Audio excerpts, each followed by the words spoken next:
Thank you, everyone. So today we'll continue the committee study on Bill C-29, an act to provide the establishment of a National Council for Reconciliation. Before we begin, I would like to ask colleagues to please keep their exchanges brief. Due to time limitations, each senator will have up to 5 minutes to ask a question and receive an answer from the witness. We will give priority to committee members and then move on to other colleagues. If there is time, we will begin the second round. Now, I'd like to introduce the first panel of witnesses. As an individual, Dr. Marcia Anderson. From the Canadian Council for Aboriginal Business, Matthew Foss, Vice President, Research and Public Policy. And from the Métis Nation-Saskatchewan, Michelle LeClair, Vice President. And thank you all for joining us today. I'll now invite Michelle LeClair to give her opening remarks. Thank you. Tanse, Lanate, Bomatan, good morning. I want to acknowledge, first of all, that we are on the unceded, unsurrendered territory of the Algonquin and Anishinaabe people. Honored members of this committee, I'm pleased to be here on behalf of the Métis Nation-Saskatchewan, our lands, and our citizens. I'm here today to speak about Bill C-29, an act that provides the establishment of the National Council for Reconciliation. The bill's preamble states, whereas the Government of Canada recognizes the need for the establishment of an independent, non-political, permanent, and Indigenous-led organization to monitor, evaluate, conduct research, report on the progress that's being made towards reconciliation in all sectors of Canada society and by all governments of Canada. I think all of us here can support the spirit of the bill and what it aims to do, to address our unique experience of colonization, prevent discrimination, and promote substantive equality and healing. After all, how can we be sure that the work that we are doing is leading to the positive outcomes for our people?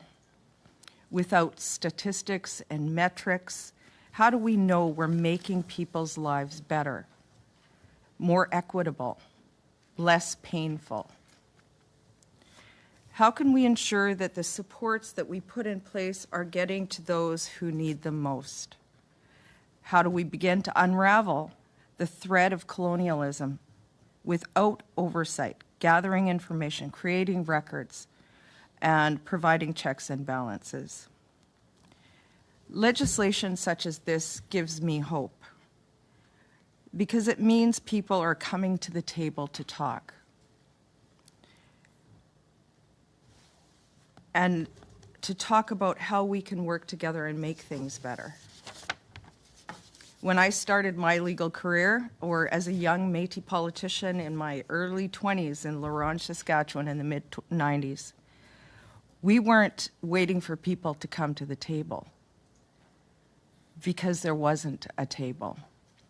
So now I am cautiously optimistic. Many of the legislators that I've spoken to are sincere in their commitment to reconciliation, to create a strong working relationship between Canada and Indigenous governments. True reconciliation knows no party lines and loyalty. It holds no ideology or opinion. It's a path we follow together to move our nations forward while helping everyone succeed and prosper. But it also means respecting the governments of the Métis Nation and recognizing that we are bestowed by our people with the power to involve in and make decisions for that affect them and our communities. This is why, as stated in the Calls of Action report by the Truth and Reconciliation Commission, Aboriginal people must be full partners in Confederation. This is why, though we are encouraged by the spirit of the bill, we cannot support it in its current shape. It's imperative that a distinct Métis perspective is required, requested, and represented on the proposed council, but not all Métis governments have been engaged in Section 29 consultation process, which means that there are far too many blind spots built in. Oh, geez. Without proper consultation, without knowing each of our processes and systems or how they intersect, how can this bill accurately engage with us and lead to a meaningful change? I just want to really quickly quote Senator Mary Jane McCallum when she rose in the House on March 22nd. She said, "The complexity of Bill C-29 involves the intentional lumping together of different peoples who have been impacted by colonialism in different ways. First Nations, Métis, Inuit, and non-status. Some are at different levels of engagement. Some are not engaged at all with the federal and provincial governments, and we all have unique, unresolved issues specific to our histories." I'm going to move because I've got the 1 minute sign there. So I'm going to make some recommendations that we hope can help fix these blind spots. Consultation should be carried out directly with the governing members of MNC to investigate how the proposed National Council for Reconciliation directives and operations will interface and engage with the systems and processes of each Métis government.